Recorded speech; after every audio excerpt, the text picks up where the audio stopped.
Okay, here we are with Rick Kooyman from Trade Secrets Inspections once again for one more interesting and enlightening piece on why your home needs to be inspected. Today's topic is radon, the mysterious gas that nobody can see, feel, smell, but will kill you just the same. So, Rick, I'm gonna I'm gonna start off with that and let you jump right into it. And quite honestly, I'm going to start you off with the first question. I've heard a lot of inspectors say, you know what? It's optional. Don't worry about it.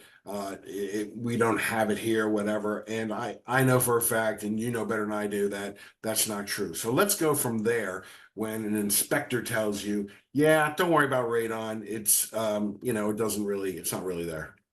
Yeah, absolutely. Great to be with you again, Sergio. And yeah, this is a great topic. This one confuses everybody, and everybody's got their own opinion on it. And there are really hard facts on radon. It's not really a subjective topic anymore. It's a pretty well decided, done deal as far as the science goes on it. But what people understand and know about it, that's a whole different conversation. So yeah, let's share some knowledge. So what you're saying is the science is proven. Absolutely. Without question, no doubt, there's no argument. This is one of those things that actually came from the mining industry and, in coal mining in particular. So there are some very hardcore specific studies specifically on isolation methods and stuff that they are conclusive on radon as a thing and its risk and its outcomes to your health. And yeah, there's huge numbers and factual stuff. Wow. So you can look it up if you don't believe me. Right. It's Fact check Rick Kooyman and radon. Okay. So go ahead and start. Tell us what it is first so everybody understands what we're dealing with here. Yeah, of course. You touched on it to begin with. Radon enters our world. It's basically as a gas. And like you said, it's odorless, it's colorless, it's tasteless. You can't feel it. You can't really know it's around you. So the only way we can determine if we're in an environment that has a high radon count to it is to actually do the test. And that's why we say testing is so important. And just if we tested this one environment, the environments in the ground change and conditions outside change. So it's not once and done, really. It should be done periodically. We say, every 3 to 5 years. It's not a bad idea to have your house rechecked for radon if you're, a conscientious person, or if you have health concerns or you already have cancer issues. Yeah, you probably know about this stuff and probably already do test yearly for it. But wait a second, Rick. What do you mean? I come from up north where we have basements and the stuff goes in the basement. There are no basements in Florida. So what do I have to worry about? Shouldn't I just open a window? Well, you could. Yeah, absolutely you could. But the problem with opening up a window is you let in the other four-letter word. Mold. There you go. So Right. yeah, there's a problem to that side too. So yeah, ultimately, the healthiest place for you to be is outside. No doubt about it. So yeah, fresh air is the answer to radon. Okay. So explain why we still have it in Florida, even though there's no basements for it to accumulate. It does accumulate, and apparently gravity doesn't have a real effect on this. So go ahead and explain that. Yeah, no, gravity and radon don't go together. Let's talk where radon starts from. Radon is an element, right? Basically, it comes from the earth, from soil. Our ground is made up of all kinds of different stony materials. One of them is uranium. We have huge amount of uranium on our planet. It's been estimated that it's actually the reason why we have a molten core for a planet is because of the accumulation of radioactive materials. Interesting. That create the heat that creates the world that we live on. So sure. Yeah, uranium is a source. It actually isn't a source of radon. Radon comes from radium, which is a form of mineral that's similar to uranium, and radium emits a gas as it ages, and that is radon. That radon gas emerges from the ground and it gets into the water. It can emerge out of water. It can emerge out of building materials, is what we see in Florida all the time. So stony products, your limestone bases, your concretes, your granites, these all have minute bits of radioactive materials in them. At some point, in the right combination and from the right sources, you end up with a high radon count accumulating in an area where you spend a lot of your time in a closed environment, and ultimately it accumulates. So radon enters into your home from various means. It can enter through the soil, up through the ground. It can radiate out from the materials that the home's built with. It can migrate up chases in condo buildings. It can come out of the water, like you run your shower. The hot air, the moisture and all that will have radon in it also. The radon will also be in the water, but it's not the same risk to our soft tissues when we absorb it in water. When we absorb it in air is when it becomes an issue. And that's kind of where this gets interesting. It's nuclear physics, so I don't want to overwhelm people with it. Right. But basically, on an atomic level, a radioactive isotope is an unstable element. So what it's doing is over time, it's decaying, or it's emitting alpha particles and beta particles. Right. It's decaying, it's giving up its electrons. Right.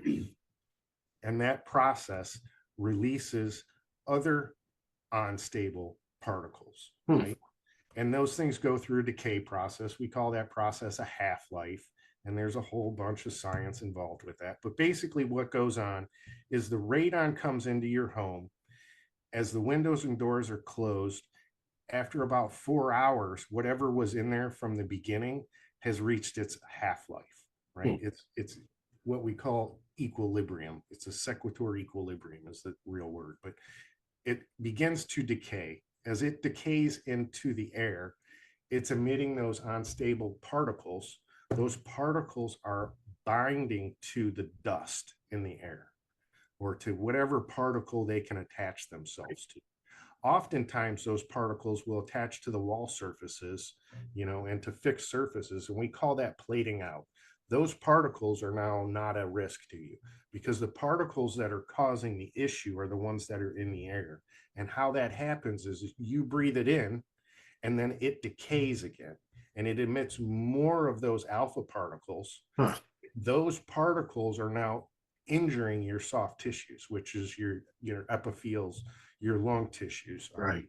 It's been getting into bloodstreams, and it affects small soft tissues. So breast cancer, lung cancer is the biggest one, but there's stomach cancers and intestinal issues and those kind of things. But basically what is the primary thing is going on is you are inhaling a unstable particle, and it's decaying in your body. And when it does so, it damages your tissues. That is cancer by definition. Yeah. It causes a mutation of the cells and whatnot. Right. And then it continues on and becomes whatever it might become. Wow. In that regard, the radium and the radon that it comes from, that it is the product of it, is accounted for the second leading cause of cancer on the planet. Like, it's second to smoking cigarettes. The second leading cause. Yeah, I mean, and that's because we invented smoking cigarettes. Right. And if you choose to smoke cigarettes, that's actually worse. So you should probably not do that. And if you do that, radon is even more of a problem for the cigarette smokers, because you're more prone to those cancer cells developing in your skin tissues. So it's there. It's not to be discussed that it's not there. It's not to be said that it's only in New Jersey and it's not in Florida, or it's only in basements and it's not in high-rise condos. It's everywhere. It's ubiquitous. I remember a story you told me once. You said they had found it up in a house. How high up in some story of a? Oh, I've gotten high radon counts on the 17th floor. I've gotten high radon counts in penthouses. I've got them on the 10th floor in unit 101, and unit 102 doesn't have it. Wow. So it's not, well, the neighbor had their unit tested and they were fine. So, we think we're fine too. It's not that. It's where you spend your time. And most of that sedient time is where we sleep. So the biggest place to check is your sleeping environments. And in the world of radon, we put that at the lowest level sleeping environment. So if it's a room that could have someone sleeping on it, in a couch, it doesn't have to be a bedroom, but we're looking for the lowest area where people will spend a prolonged amount of time. And that's where we want to take the measurement, because that's going to be the highest count area in that local environment. And then, yeah, it's not a fixed thing. It's what it is at that moment when we tested it. Interesting. And radon can be tested in many different ways. And those who have radon problems and cancer problems know this. And they do, there's two different types of tests in the world of radon. We call them short-term and long-term. And the term period we're talking about here is 90 days. So under 90 days is a short-term test. A long-term test is a year, 2 years. Yeah, yeah. So if you're dealing with bronchitis, chronic bronchitis, emphysema, COPD, which is very common with people. I mean, this is you really probably need to added get risk. a continuous radon monitor in your home and be doing long-term testing. So how difficult is it to find radon, monitor it, and find it, monitor it? You could get monitors off of Amazon. That's no big deal. Right. Interpreting the results is a different story. The test, what the equipment you're using, and its certifications and authenticity of its results are a big thing to question. And that's why the stuff we use is all super calibrated, licensed, tested. Every 6 months it gets checked. We test them every month against each other to make sure they're reading accurately, right, calibrated and whatnot. Yeah, right. There's a lot of standards in the high end stuff, but you could simply do a canister charcoal test in your home, which is just a passive test, and you send them off to the lab, and the labs will send you back the results, and you can just continuously have these passive things sitting in your home. They're not expensive. You can buy them at the hardware stores in most cases. You can get them at Home Depot. ProLab is a big supplier of the DIY home industry testing stuff for mold, water. If you go in and you find those DIY kits, you'll probably see ProLab on them. Those are good products. That is very much in your own interest to do these things. So why do I hear so many people, or some, in particular, why do I hear so many inspectors blow it off? Lack of education. Plain and simple. It's just that you don't know if you haven't been educated on it. And if you're not one that does radon, then you haven't been educated on it. And you're going with what other people have told you, and it's not accurate.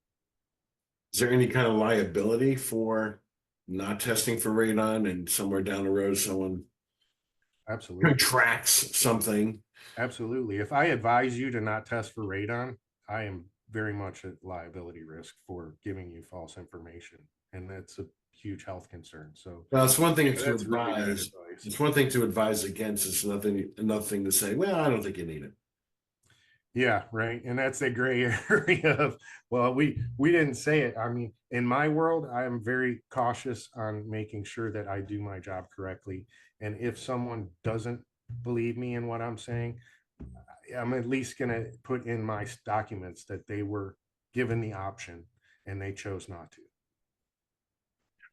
So do you find that radon tends to be more prevalent in newer stuff being built, or older stuff that's been built? I mean, for the longest time, we've had these disclosures in the real estate business, and radon's one of them.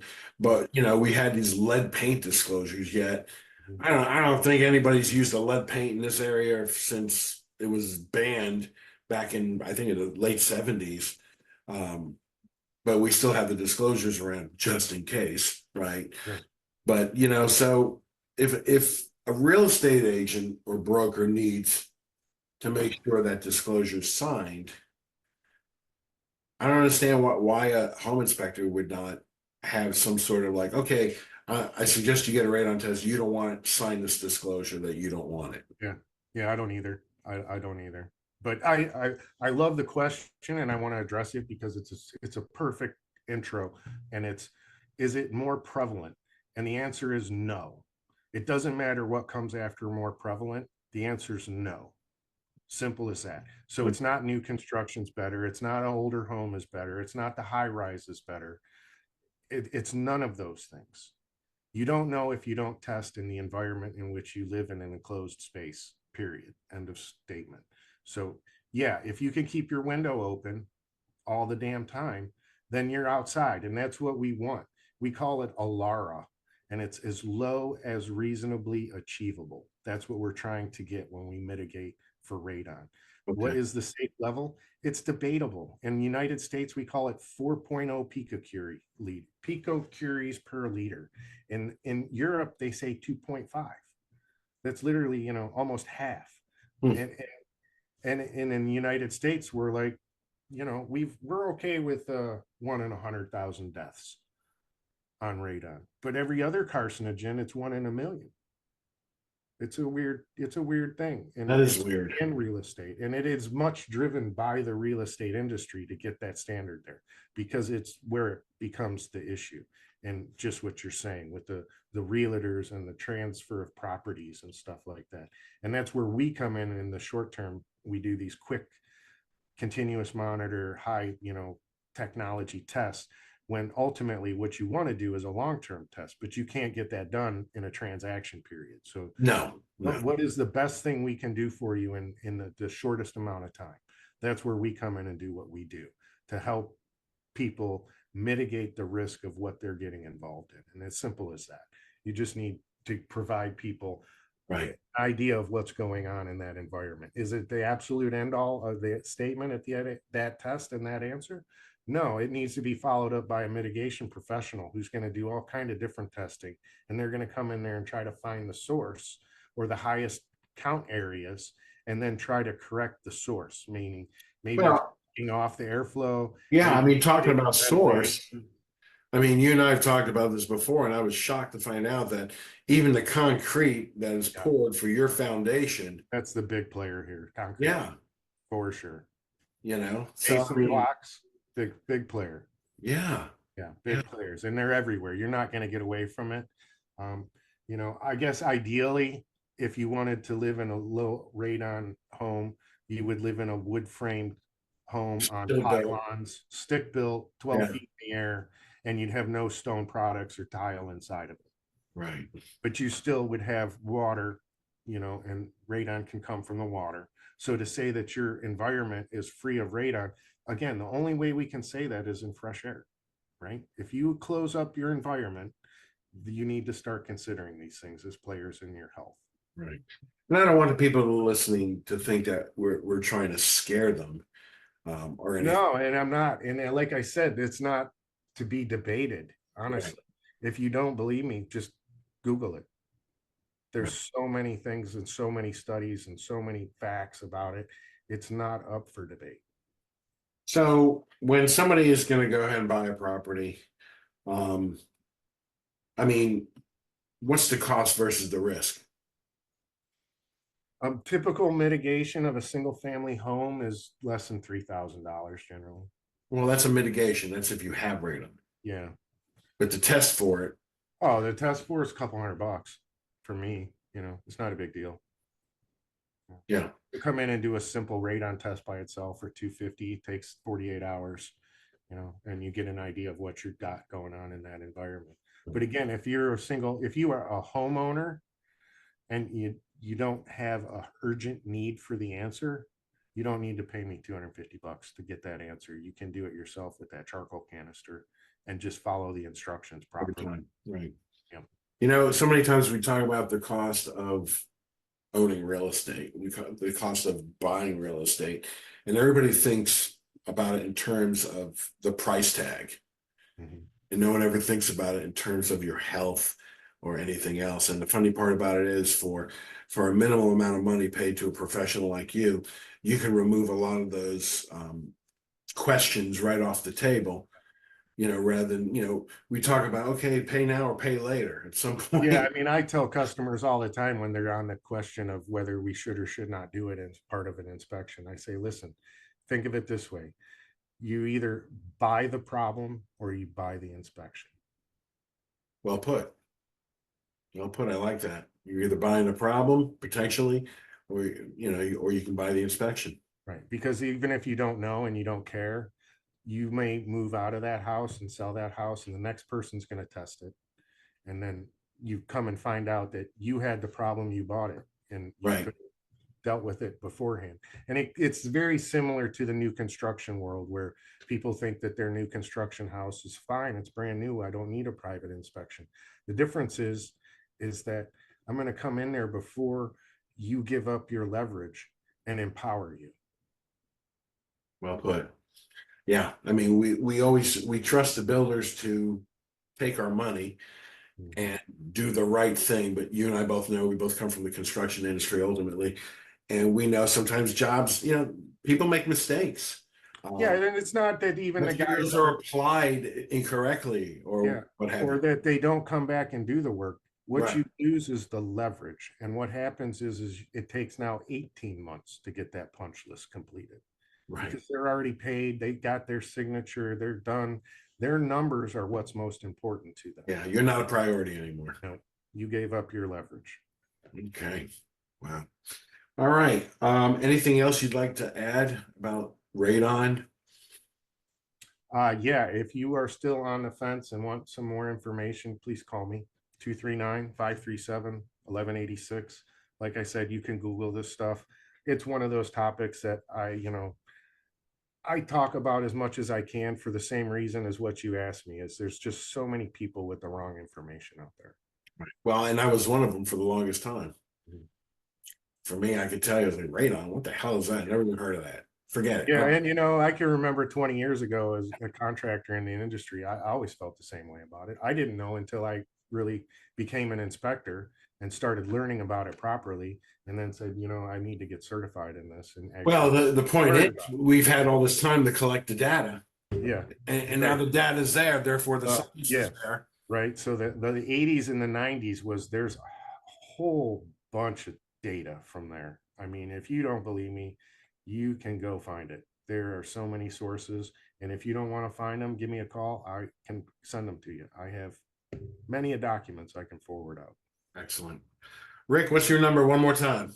239-537-1186. You can get us Email? online, tradesecretsinspections.com, and my email is rick@tradesecretsinspections.com. Excellent. Very good. Well, that was another informative and exciting piece of Rick Kooyman's world. And I want to thank you again for being here, Rick. And hopefully people will get something out of this, and they'll call you, or at least they'll be educated as to the problem. Perfect. All right. So we are out. Max Business Profits, Sergio, and y'all take care.